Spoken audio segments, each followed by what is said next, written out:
Mesdames, Messieurs, il est 16 heures à Kinshasa et bienvenue à ce bulletin d'information.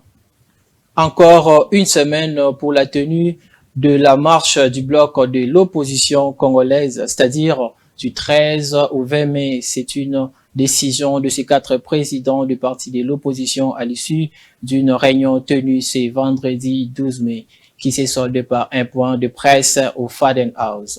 L'honorable Denis Sanga donne ici l'économie de cette rencontre. Suivez.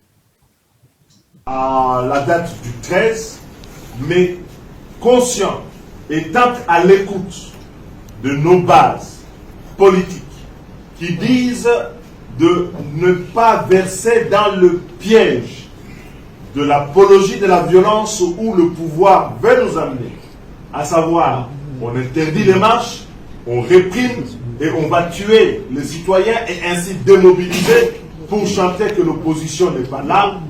En toute responsabilité, nous avons décidé de notre propre chef et nous n'accepterons pas un nouveau dictat de la part de l'autorité urbaine que la marche va se dérouler le samedi prochain, c'est-à-dire à la date du 20 mai ici à Kinshasa.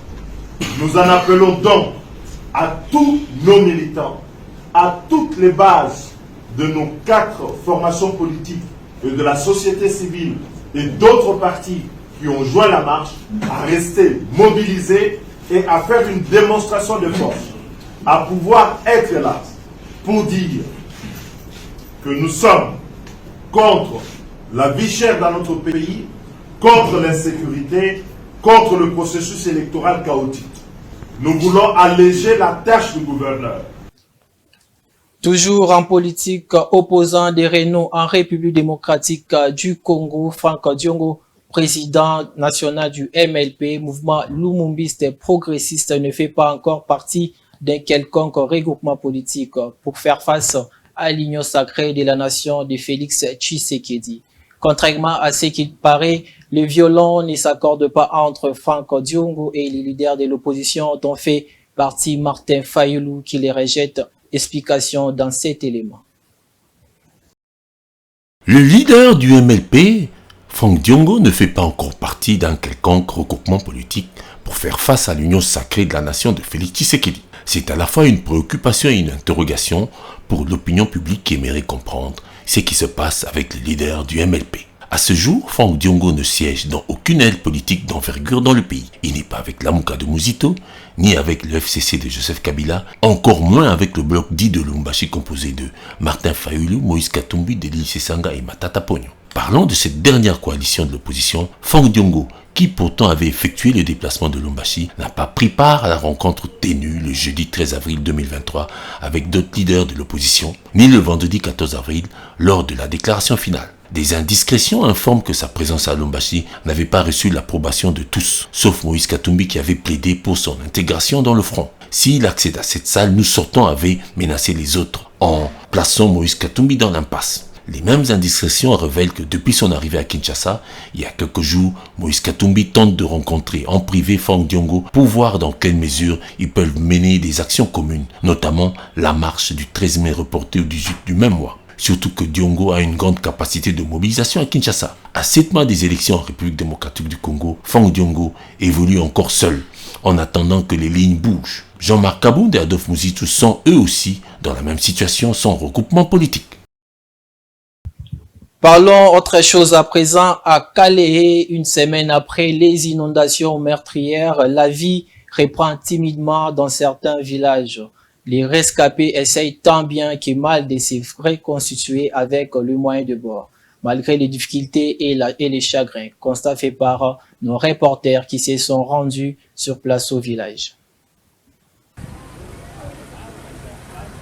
Nous sommes à Nyamukubi, l'un des villages le plus touchés par les inondations du jeudi dernier. Il est 11 h heure locale.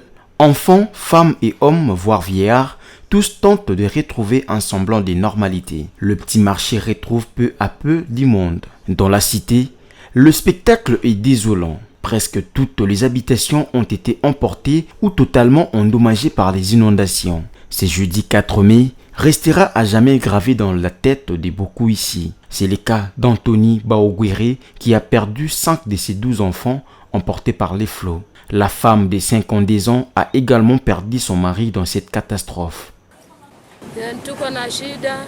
Nous éprouvons des difficultés. Les enfants ont été emportés et même les maisons. Nous sommes dans la forêt en train d'errer sans nourriture, sans habits et aussi sans sel parce que nos maisons ont été emportées par les eaux. Je suis une maman de 12 enfants, dont 5 ont été emportés par les eaux et 7 sont restés avec moi.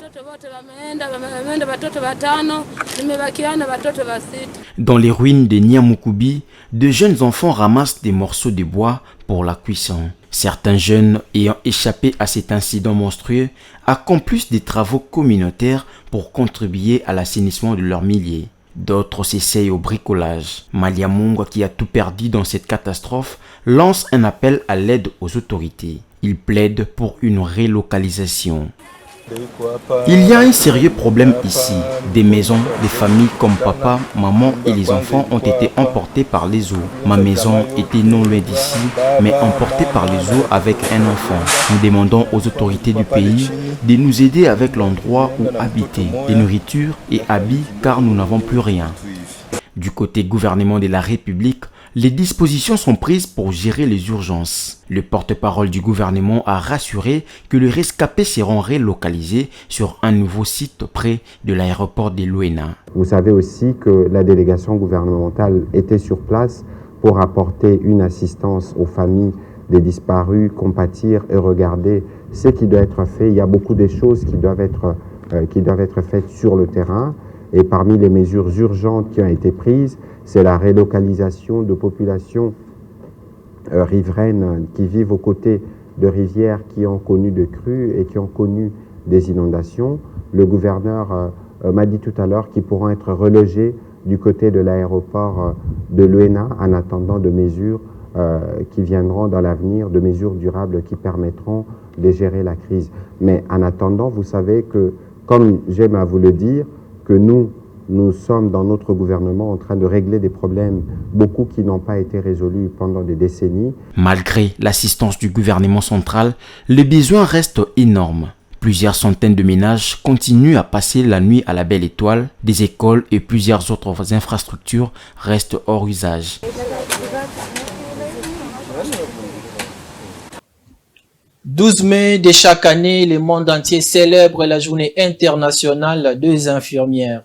À Kinshasa, cette date a été commémorée sous le thème « Nos infirmiers, notre futur » dans une cérémonie organisée par l'Ordre du Congo ONIC, coordonnée par son président Komba Djeko qui a plaidé pour la valorisation de cette profession. Reportage. Le président de l'Ordre national des infirmiers du Congo, ONIC en sigle, Komba Djeko, a appelé ce vendredi 12 mai 2023 toute la communauté à valoriser la profession d'infirmière. Il a lancé cet appel à l'occasion de la célébration ce vendredi de la journée des infirmières sous le thème « Nos infirmières, notre futur ». Par ces thèmes, il a voulu démontrer que si nous voulons assurer notre avenir, nous tous, infirmiers, population et gouvernement, pour de soins de santé dans l'avenir, il faut investir aujourd'hui dans la profession infirmière. Il faut valoriser cette profession parce que n'importe qui ne doit pas devenir infirmière, a déclaré le président de l'Ordre national des infirmières du Congo, Komba Djeko. Il révèle néanmoins que la profession infirmière rencontre plusieurs difficultés. Le milieu par excellence du travail de l'infirmier, c'est le lieu de soins, c'est-à-dire l'hôpital et les centres de santé. Si ce lieu ne répond pas aux normes, ne répond pas en termes de dotation, en termes de sécurité, eh bien, c'est la première difficulté que connaît cette profession.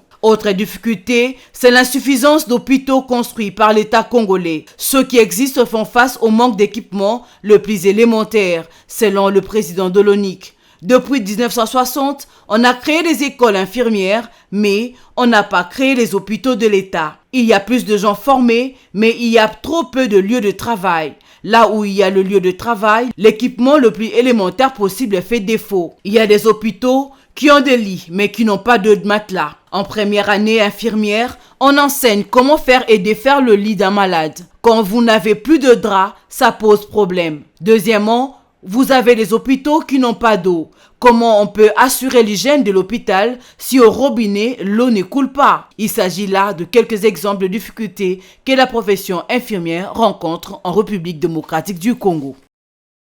C'est la fin de ces bulletins d'information. Madame, Messieurs, bonne suite des programmes sur Mandiko Télévision. Une pensée, un écrit.